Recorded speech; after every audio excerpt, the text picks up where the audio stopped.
दोस्तों, क्या आपने कभी सोचा है कि एक कैमरा और एक इंसान की आंख में क्या फ़र्क है? दोनों में लेंस होता है, दोनों लाइट कैप्चर करते हैं, दोनों इमेज बनाते हैं। लेकिन एक बहुत बड़ा फ़र्क है। कैमरा वही दिखाता है जो सामने है, रियलिटी। कैमरा जज नहीं कर सकता, कैमरा इमेजिन नहीं कर सकता, कैमरा झूठ नहीं बोल सकता। लेकिन इंसान का दिमाग, इंसान की आंख, अगर वो चाहें तो वो देख सकती है जो वहाँ है ही नहीं, पॉसिबिलिटी। आज का इंडियन यूथ एक ट्रेजेडी से गुजर रहा है। स्कूल ने, कॉलेज ने और सोसाइटी ने हमें ट्रेन किया है कैमरा बनने के लिए। एग्जाम में वही लिखो जो बुक में लिखा है, रिकॉर्ड रियलिटी। बॉस को वही बताओ जो वो सुनना चाहता है, रिकॉर्ड रियलिटी। कोड वैसा ही लिखो जैसा डॉक्यूमेंटेशन में है, रिकॉर्ड रियलिटी। हम डेटा प्रोसेसर्स बन गए हैं, हम थिंकर्स नहीं रहे। लेकिन हिस्ट्री में कुछ ऐसे लोग हुए हैं, कुछ ऐसे म्यूटेंट्स हुए हैं जिन्होंने अपनी आंखों को कैमरा की तरह यूज करने से मना कर दिया। जब लियोनार्डो दा विंची ने एक उड़ते हुए पक्षी यानी बर्ड को देखा, तो उन्हें सिर्फ पक्षी नहीं दिखा, उन्हें एरोडायनामिक्स दिखी, उन्हें फ्लाइंग मशीन दिखी। जब स्टीव जॉब्स ने एक फ़ोन को देखा, तो उन्हें सिर्फ बात करने का डब्बा नहीं दिखा, उन्हें उसमें दुनिया की सारी नॉलेज दिखी। जब निकोला टेस्ला ने हवा यानी एयर को देखा, तो उन्हें खाली जगह नहीं दिखी, उन्हें वायरलेस इलेक्ट्रिसिटी दिखी।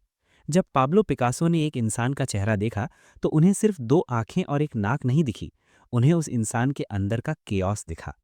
इन लोगों के पास कोई सुपर नेचुरल शक्ति नहीं थी, इनके पास बस एक अलग ऑपरेटिंग सिस्टम था। एक ऐसा ओएस जो लॉजिक पर नहीं, इंट्यूशन पर चलता था, जो क्रिटिकल थिंकिंग पर नहीं, लैटरल थिंकिंग पर चलता था। आज हम उस ऑपरेटिंग सिस्टम को डिकोड करने वाले हैं।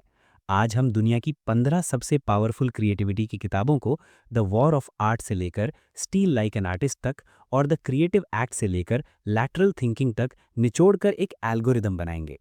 ये वीडियो लंबी है, ये वीडियो गहरी है, क्योंकि हम यहाँ टिप्स एंड ट्रिक्स देने नहीं आए हैं। हम यहाँ आपके दिमाग की फैक्ट्री सेटिंग्स रीसेट करने आए हैं। अगर आप एक इंजीनियर हैं, आर्टिस्ट हैं, राइटर हैं या एंटरप्रेन्योर हैं और आपको लगता है कि आप स्टक हैं, तो ये वीडियो आपकी लाइफ की सबसे इंपॉर्टेंट क्लास होने वाली है। आज हम सीखेंगे द आर्ट ऑफ सीइंग। आज हम सीखेंगे कि आर्टिस्ट की तरह कैसे सोचें। Welcome to the ultimate protocol. Deconstructing the Matrix, Logic is the Enemy. Reference books, Lateral Thinking and Six Thinking Hats by Edward de Bono. सबसे पहले हमें ये समझना होगा कि हम क्रिएटिव क्यों नहीं हैं। बचपन में जब आप 5 साल के थे, याद कीजिए उस वक्त को। अगर मैं आपको एक कार्डबोर्ड का डब्बा देता, तो वो डब्बा नहीं था, वो एक दिन रॉकेट था, अगले दिन घर था, उसके अगले दिन बोट था। आपके दिमाग में कोई फिल्टर नहीं था, आप रियलिटी को बेंड कर सकते थे। पाब्लो पिकासो ने कहा था, every child is an artist, the problem is how to remain an artist once we grow up. यानी हर बच्चा कलाकार होता है, समस्या ये है कि बड़ा होने के बाद कलाकार कैसे बने रहें। तो बड़ा होने पर क्या हुआ? एजुकेशन सिस्टम हुआ। एडवर्ड डिबोनो, जो क्रिएटिविटी के गॉडफादर माने जाते हैं, अपनी किताब लैटरल थिंकिंग में समझाते हैं कि हमारा दिमाग कैसे काम करता है। हमारा दिमाग एक पैटर्न मेकिंग मशीन है। इमेजिन करो एक रेत का ढेर। अगर आप उस पर पानी डालोगे तो पानी एक रास्ता बना लेगा। अगली बार जब आप पानी डालोगे तो पानी वही पुराने रास्ते से जाएगा। क्यों? क्योंकि वो रास्ता गहरा हो गया है। हमारा दिमाग भी यही करता है। जब हम स्कूल में सीखते हैं 2+2=4, तो एक पैटर्न बन जाता है। जब हम सीखते हैं बॉक्स इज इक्वल टू सामान रखने की चीज़, तो पैटर्न गहरा हो जाता है। इसे हम वर्टिकल थिंकिंग या लॉजिक कहते हैं। लॉजिक हमेशा सही यानी करेक्ट होना चाहता है। लॉजिक कहता है अगर ए सही है तो बी गलत होगा। लॉजिक कहता है अगर ये चेयर है तो ये टेबल नहीं हो सकती। लेकिन लैटरल थिंकिंग यानी आर्टिस्ट की थिंकिंग अलग होती है। लैटरल थिंकिंग सही होने की चिंता नहीं करती, वो रिचनेस की चिंता करती है। एडवर्ड डिबोनो कहते हैं, logic is digging the same hole deeper, lateral thinking is digging a hole in a different place. यानी लॉजिक वही गड्ढा गहरा खोद रहा है, लैटरल थिंकिंग नया गड्ढा खोद रही है। आज का इंडियन यूथ डीप होल में फंसा हुआ है। हम एक ही स्किल, कोडिंग, इंजीनियरिंग, अकाउंटिंग को गहरा करते जा रहे हैं। लेकिन आर्टिस्ट क्या करता है? आर्टिस्ट कहता है, क्या होगा अगर मैं कोडिंग को म्यूजिक के साथ मिला दूं? क्या होगा अगर मैं अकाउंटिंग को स्टोरी टेलिंग के साथ मिला दूं? यहाँ हमें एडवर्ड डिबोनो की किताब सिक्स थिंकिंग हैट्स का कॉन्सेप्ट यूज करना होगा। उन्होंने कहा कि हमारा दिमाग एक वक्त पर मिक्स इमोशंस फील करता है, इसलिए हम कंफ्यूज रहते हैं। आर्टिस्ट अपने दिमाग को स्विच करना जानता है। व्हाइट हैट, डेटा यानी फैक्ट्स क्या है। रेड हैट, इमोशंस यानी मुझे कैसा फील हो रहा है। ब्लैक हैट, कॉशन यानी खतरा क्या है। येलो हैट, ऑप्टिमिज्म यानी फायदा क्या है। ग्रीन हैट क्रिएटिविटी यानी नया क्या हो सकता है। ब्लू हैट कंट्रोल यानी थिंकिंग के बारे में सोचना। एक नॉर्मल इंसान हमेशा ब्लैक हैट यानी डर और वाइट हैट यानी लॉजिक में फंसा रहता है। यार ये आइडिया लॉजिक नहीं है, लोग हंसेंगे। आर्टिस्ट जब सोचता है तो वो जानबूझकर ग्रीन हैट पहनता है। वो लॉजिक को टेम्परेरी डिसेबल कर देता है। वो कहता है मैं जानता हूँ ये आइडिया पागलपन है, पर चलो देखते हैं ये कहाँ ले जाता है। ये है पहला रूल, सस्पेंड जजमेंट। जब आप ब्रेनस्टॉर्म कर रहे हों, जब आप कुछ नया सोच रहे हों, तो अपने अंदर के क्रिटिक को कमरे से बाहर निकाल दो। लॉजिक क्रिएटिविटी का दुश्मन है शुरुआती स्टेज में। पहले क्रिएट करो यानी ग्रीन हैट, बाद में जज करो यानी black hat. The enemy within, resistance. Reference books the war of art by Stephen Pressfield, the courage to create by Rollo May. अब आप सोचेंगे सर मुझे समझ आ गया, लॉजिक को साइड में रखना है, ग्रीन हैट पहननी है, पर मैं कर क्यों नहीं पाता। जब मैं ड्राइंग शीट लेकर बैठता हूँ या बिजनेस प्लान लिखने बैठता हूँ तो मेरे हाथ क्यों रुक जाते हैं, मैं प्रोक्रास्टिनेट क्यों करने लगता हूँ। इसका जवाब मिलता है दुनिया की सबसे खतरनाक किताब में, the war of art by Stephen Pressfield. Pressfield कहते हैं कि क्रिएटिविटी का एक दुश्मन है, एक अदृश्य यानी इनविजिबल फोर्स जो हमारे आसपास है। उन्होंने इसे नाम दिया है रेजिस्टेंस। रेजिस्टेंस वो आवाज़ है जो आपके दिमाग में आती है जब आप कुछ बड़ा करने वाले होते हैं। ये आवाज़ कहती है आज नहीं कल करेंगे। तुम कौन होते हो ये करने वाले, तुम्हारे पास डिग्री नहीं है, लोग हंसेंगे। रेजिस्टेंस का सिर्फ एक मकसद है, आपको आर्टिस्ट बनने से रोकना। क्यों? क्योंकि आर्टिस्ट बनना सेफ नहीं है, आर्टिस्ट बनना अनप्रेडिक्टेबल है। आपका बायोलॉजी यानी रेप्टिलियन ब्रेन चाहता है कि आप सेफ रहें, भीड़ का हिस्सा रहें। जब आप कुछ नया क्रिएट करते हैं तो आप भीड़ से अलग होते हैं, और बायोलॉजी के लिए alone is equal to death. Rollo में अपनी किताब द करेज टू क्रिएट में कहते हैं creativity is not a talent, it is a courage. रचनात्मकता कोई हुनर नहीं है, ये एक हिम्मत है। लोग सोचते हैं आर्टिस्ट सॉफ्ट होते हैं, गलत। आर्टिस्ट्स दुनिया के सबसे टफ लोग होते हैं, क्योंकि उन्हें हर रोज अपने अंदर के रेजिस्टेंस से लड़ना पड़ता है। हर रोज सुबह उठकर खुद को कन्विंस करना पड़ता है कि मेरा काम मैटर करता है। स्टीफन प्रेसफील्ड का एक रूल है जो आपको याद रखना चाहिए। The more important a call or action is to our soul's evolution, the more resistance we will feel towards pursuing it. यानी जो काम आपकी आत्मा के लिए जितना ज़रूरी होगा, रेजिस्टेंस उतना ही ज़्यादा होगा। अगर आपको एक वीडियो गेम खेलने में डर नहीं लगता, पर एक बुक लिखने में डर लगता है, इसका मतलब बुक लिखना आपका डेस्टिनी है। डर यानी फियर एक कंपस है। जिस दिशा में डर लग रहा है, उसी दिशा में आर्टिस्ट छुपा है। तो रेजिस्टेंस को हराएं कैसे? क्या हमें मोटिवेटेड फील करना चाहिए? नहीं। प्रेसफील्ड कहते हैं टर्न प्रो। एक एमेच्योर यानी शौकिया तब काम करता है जब उसका मूड होता है। एक प्रोफेशनल तब काम करता है जब टाइम होता है। क्या आपने कभी देखा है कि कोई डॉक्टर बोले यार आज मूड नहीं है ऑपरेशन करने का? नहीं, वो आता है और काम करता है, चाहे डर लग रहा हो, चाहे मूड खराब हो। अगर आपको आर्टिस्ट की तरह सोचना है तो मूड का इंतजार करना बंद करो। अपनी क्रिएटिविटी को एक जॉब की तरह ट्रीट करो। रोज सुबह 9 बजे बैठो, ब्लैंक पेज के सामने। चाहे कुछ भी दिमाग में ना आए, बस बैठो। रेजिस्टेंस को दिखाओ कि तुम सीरियस हो। जब तुम रोज आते हो तो रेजिस्टेंस हार मान लेता है और म्यूज दरवाजे से अंदर आती है। ट्वाइला कार्प, जो दुनिया की ग्रेटेस्ट कोरियोग्राफर हैं, अपनी किताब द क्रिएटिव हैबिट में लिखती हैं क्रिएटिविटी कोई मैजिक नहीं है, ये एक मसल है। उनका रूटीन देखिए, वो रोज सुबह 5:30 पर उठती हैं, कपड़े पहनती हैं और टैक्सी बुलाकर जिम जाती हैं। वो कहती हैं मेरा रिचुअल जिम में एक्सरसाइज करना नहीं है, मेरा रिचुअल टैक्सी में बैठना है।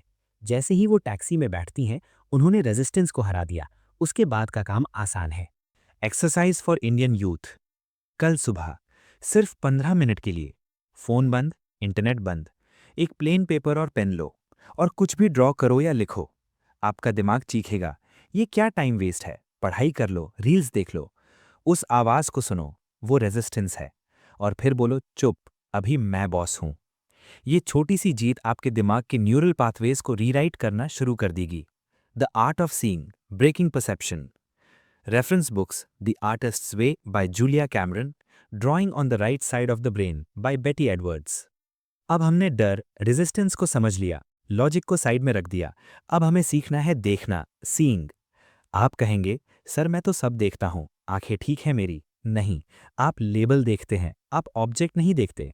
जब आप एक कुर्सी यानी चेयर को देखते हैं, आपका दिमाग तुरंत बोलता है चेयर बैठने के लिए, बस। प्रोसेसिंग खत्म।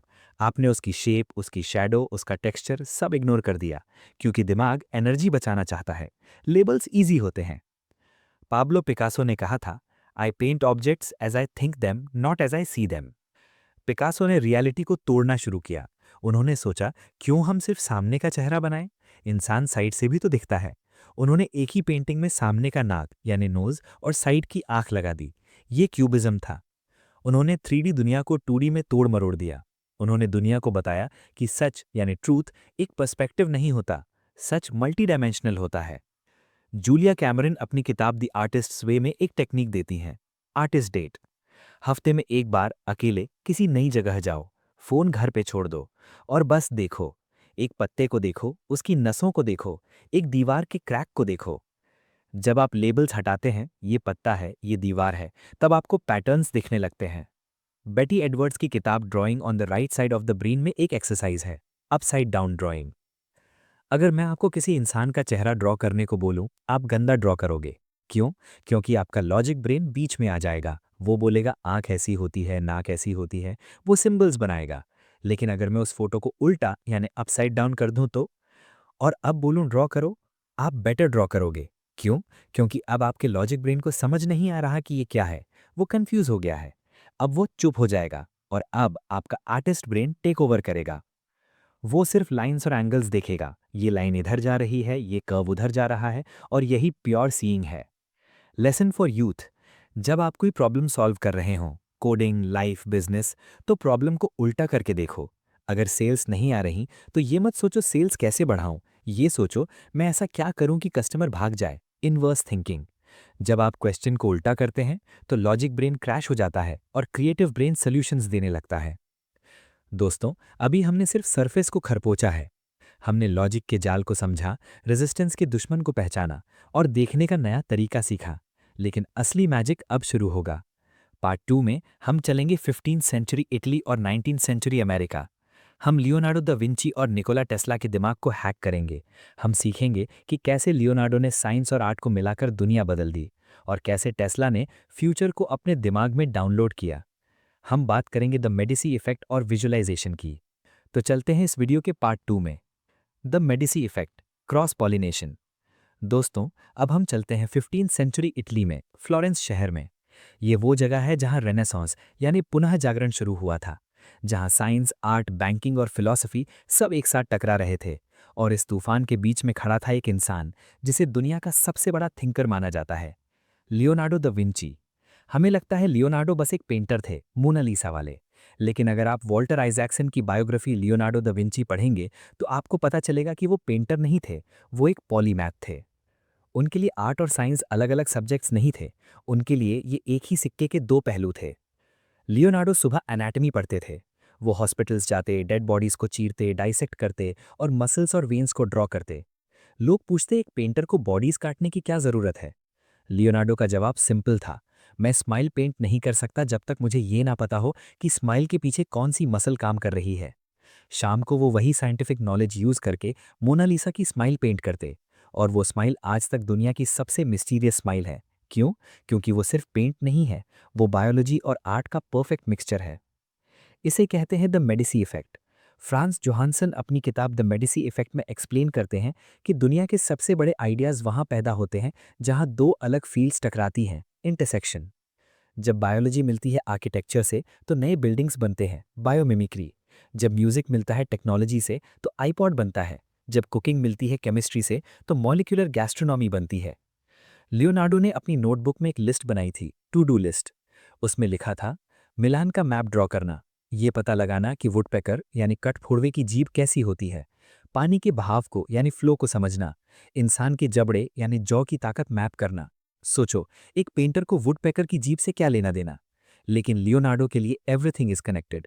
उन्होंने देखा कि जैसे नदी की ब्रांचेस होती हैं, वैसे ही इंसान की वेन्स होती हैं और वैसे ही पेड़ की ब्रांचेस होती हैं।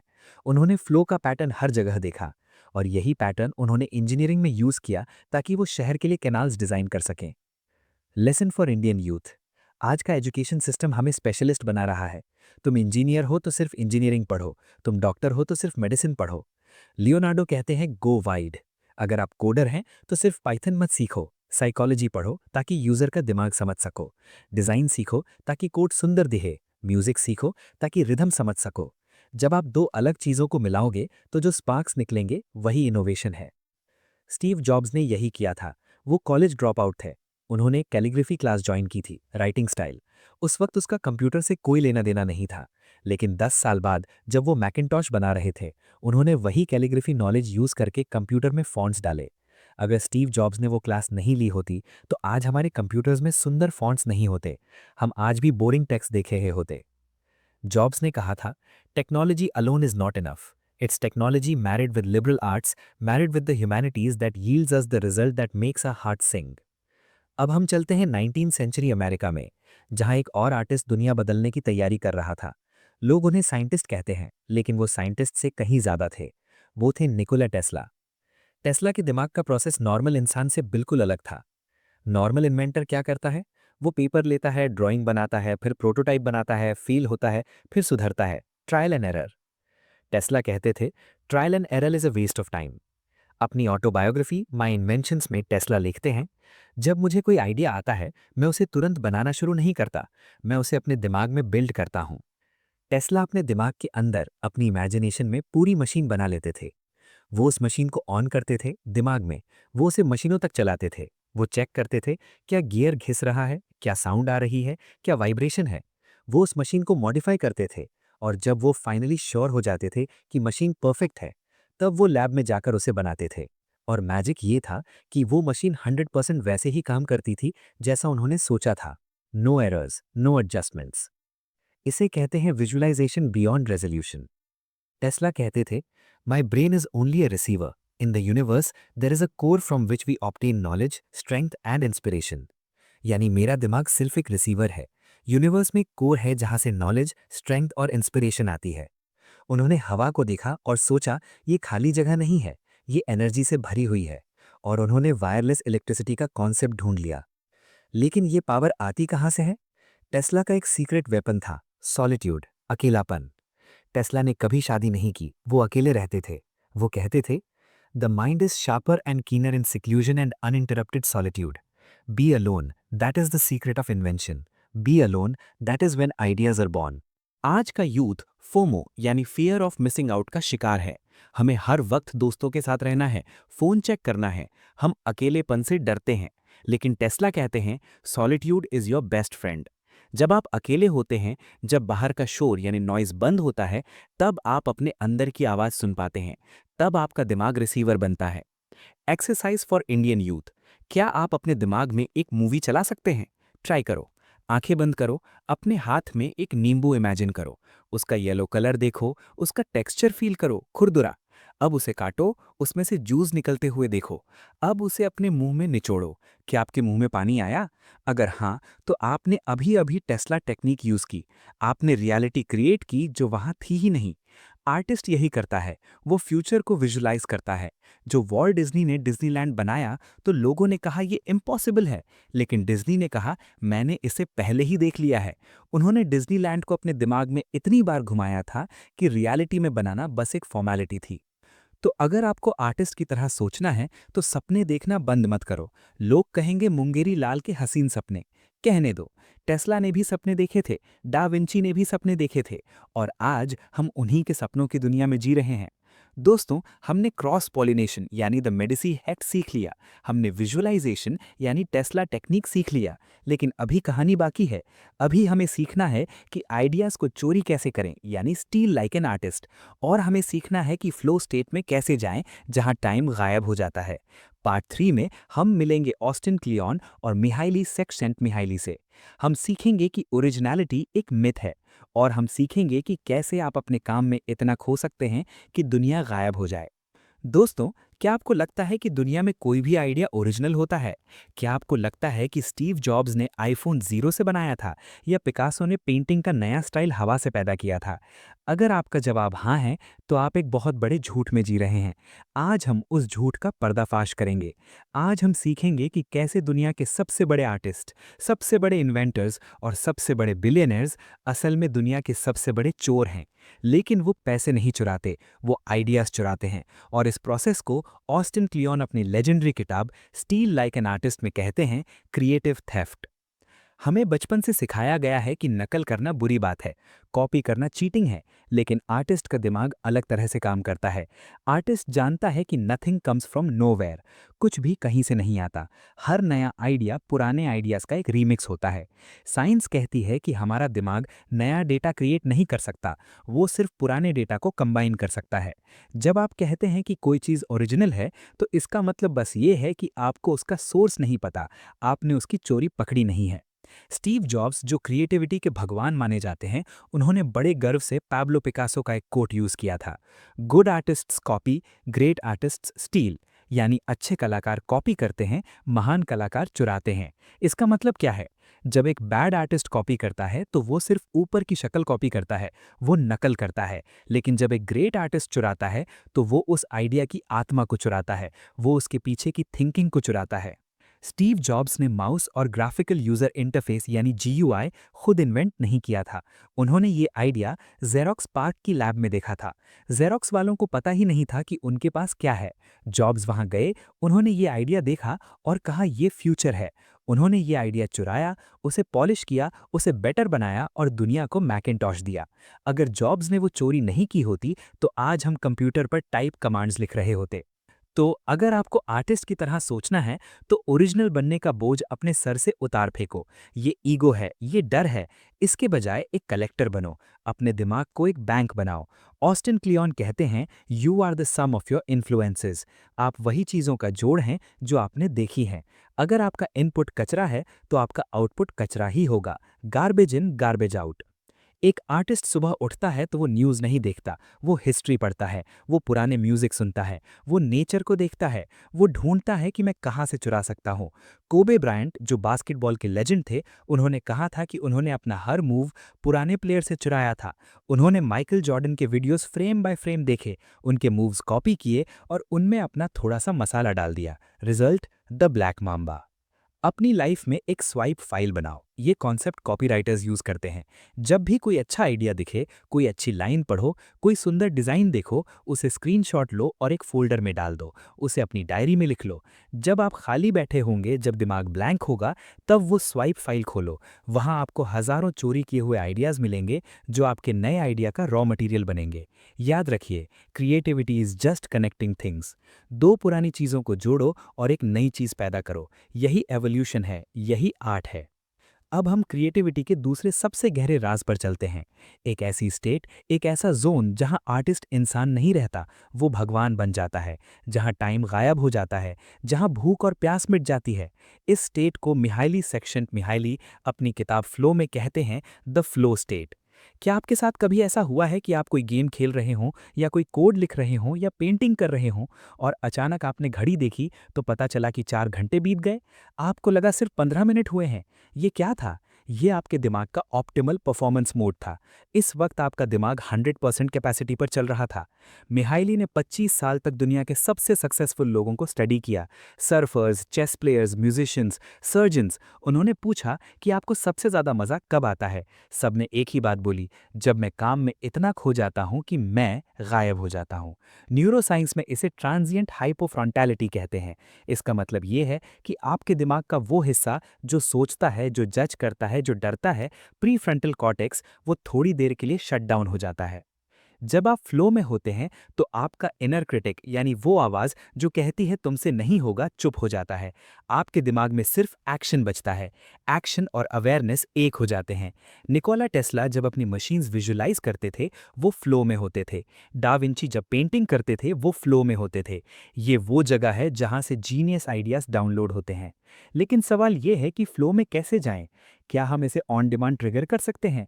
स्टीवन कोटलर, जिन्होंने द राइज ऑफ सुपरमैन लिखी है, वो कहते हैं, हाँ, इसका एक फॉर्मूला है। Flow is equal to high challenge plus high skill. अगर काम बहुत आसान है तो आप बोर हो जाएंगे, बोर्डम। अगर काम बहुत मुश्किल है और आपकी स्किल कम है तो आप डर जाएंगे, एंग्जाइटी। फ्लो इन दोनों के बीच में है, एक ऐसी जगह जहां चैलेंज आपकी स्किल से थोड़ा सा ज़्यादा है, जहां आपको पूरा फोकस लगाना पड़ रहा है बस सर्वाइवल के लिए। इसे कहते हैं the Goldilocks zone. Indian youth गलती क्या करता है? या तो हम बहुत इजी काम करते हैं, रील्स देखना, जीरो चैलेंज, इसलिए हम डल हो जाते हैं, या हम सीधा पहाड़ तोड़ने की कोशिश करते हैं बिना ट्रेनिंग के, एग्जाम प्रेशर, इसलिए हम एंग्जाइटी में आ जाते हैं। आर्टिस्ट अपने काम को गेमिफाई करता है। अगर आप पढ़ाई कर रहे हैं और चैप्टर बोरिंग है तो चैलेंज बढ़ा दो। सोचो कि क्या मैं ये चैप्टर 20 मिनट्स में खत्म कर सकता हूँ। जैसे ही आपने टाइम लिमिट लगाई, चैलेंज बढ़ गया, दिमाग अलर्ट हो गया और अचानक आप फ्लो में चले गए। फ्लो स्टेट में आपका दिमाग वो केमिकल्स रिलीज करता है, डोपामीन, नॉरएपिनेफ्रिन, एनेंडामाइड, जो दुनिया के सबसे पावरफुल ड्रग से भी ज़्यादा स्ट्रांग हैं। इसलिए आर्टिस्ट्स अपने काम के नशे में रहते हैं। उन्हें बाहर की दुनिया की ज़रूरत नहीं पड़ती, उन्हें किसी और एंटरटेनमेंट की ज़रूरत नहीं पड़ती, उनका काम ही उनका नशा है। रिक रूबिन अपनी नई किताब द क्रिएटिव एक्ट में कहते हैं, the object isn't to make art, it's to be in that wonderful state which makes art inevitable. मकसद पेंटिंग बनाना नहीं है, मकसद उस स्टेट में रहना है जहां पेंटिंग अपने आप बन जाए। वो स्टेट फ्लो है। तो अगली बार जब आप काम करने बैठो तो डरना मत, फोन बंद करना, डोर लॉक करना और काम को इतना चैलेंजिंग बनाना कि आपका दिमाग मजबूर हो जाए पूरी ताकत लगाने पर। उस सन्नाटे में, उस गहराई में आपको वो मिलेगा जिसे दुनिया मैजिक कहती है। Show your work, the distribution algorithm. दोस्तों, इमेजिन करो कि वैन गो ने पेंटिंग्स बनाई होती लेकिन उन्हें कभी किसी को दिखाया नहीं होता, बस अपने बेसमेंट में रखकर मर गए होते। क्या वो ग्रेट आर्टिस्ट कहलाते? नहीं, वो एक पागल इंसान कहलाते। दुनिया में जीनियस होना काफी नहीं है। अगर आप जंगल में चिल्लाए और किसी ने सुना नहीं तो आप चिल्लाए ही नहीं। आज के इंडियन यूथ की सबसे बड़ी गलती ये है कि हम परफेक्शन का इंतजार करते हैं। हम सोचते हैं कि जब मैं एक्सपर्ट बन जाऊंगा तब मैं दुनिया को दिखाऊंगा। ऑस्टिन क्लेयन अपनी दूसरी लेजेंडरी किताब शो योर वर्क में कहते हैं, amateurs wait for inspiration, professionals share their process. मतलब शौकिया लोग इंस्पिरेशन का वेट करते हैं, प्रोफेशनल्स अपना प्रोसेस शेयर करते हैं। स्टीव जॉब्स सिर्फ एक इन्वेंटर नहीं थे, वो एक शोमैन थे। जब उन्होंने पहला आईफोन लॉन्च किया तो उन्होंने सिर्फ फोन नहीं दिखाया, उन्होंने एक कहानी सुनाई। उन्होंने कहा कि आज हम 3 प्रोडक्ट्स लॉन्च कर रहे हैं, एक आईपॉड, एक फ़ोन और एक इंटरनेट कम्युनिकेटर। लोगों ने ताली बजाई। फिर उन्होंने कहा, ये 3 अलग डिवाइसेस नहीं हैं, ये एक ही डिवाइस है। बूम, दिमाग फट गया। ये थी the art of story telling. अगर आप आर्टिस्ट की तरह सोचना चाहते हैं तो आज से सीक्रेट जीनियस बनना बंद करो। अपने काम को छुपाओ मत, प्रोसेस को डॉक्यूमेंट करो। अगर आप कोडर हैं तो सिर्फ फाइनल ऐप मत दिखाओ, वो एरर्स दिखाओ जो आपने सॉल्व किए हैं। अगर आप राइटर हैं तो सिर्फ बुक मत दिखाओ, वो मेसी पेजेस दिखाओ जहां आपने 1000 बार कटिंग की थी। क्यों?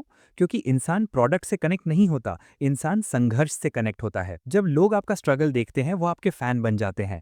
रिक रूबिन, जो म्यूजिक इंडस्ट्री के बाबा माने जाते हैं, अपनी किताब द क्रिएटिव एक्ट में कहते हैं, द ऑडियंस कम्स लास्ट, मतलब ऑडियंस सबसे लास्ट में आती है। आपको दुनिया के लिए क्रिएट नहीं करना है, आपको सच के लिए क्रिएट करना है। लेकिन जब क्रिएट कर लो तो उसे दुनिया के मुंह पर मारने से डरना मत। डा विंची अपनी नोटबुक्स में अपने फेल्ड आइडियाज भी लिखते थे। आज वो नोटबुक्स पेंटिंग से ज्यादा महंगी हैं, क्योंकि वो नोटबुक्स थिंकिंग का सबूत हैं। Exercise for Indian youth. आज से, अभी से एक नया रूल बनाओ, लर्न इन पब्लिक। जो भी नया सीखो उसे इंटरनेट पर डाल दो, चाहे वो अधूरा हो, चाहे वो गंदा दिख रहा हो। दुनिया को बताओ कि मैं अभी सीख रहा हूँ, ये देखो मेरी गलती। ये वल्नरेबिलिटी आपकी सबसे बड़ी ताकत बनेगी। लोग परफेक्ट लोगों से जलते हैं लेकिन लर्नर्स को सपोर्ट करते हैं। Mastery, returning to the origin. अब हम आ गए हैं इस सफर के आखिरी पड़ाव पर। हमने लॉजिक को हराया, हमने चोरी करना सीखा, हमने फ्लो स्टेट को समझा। लेकिन ये सब करके हमें पहुंचना कहाँ है?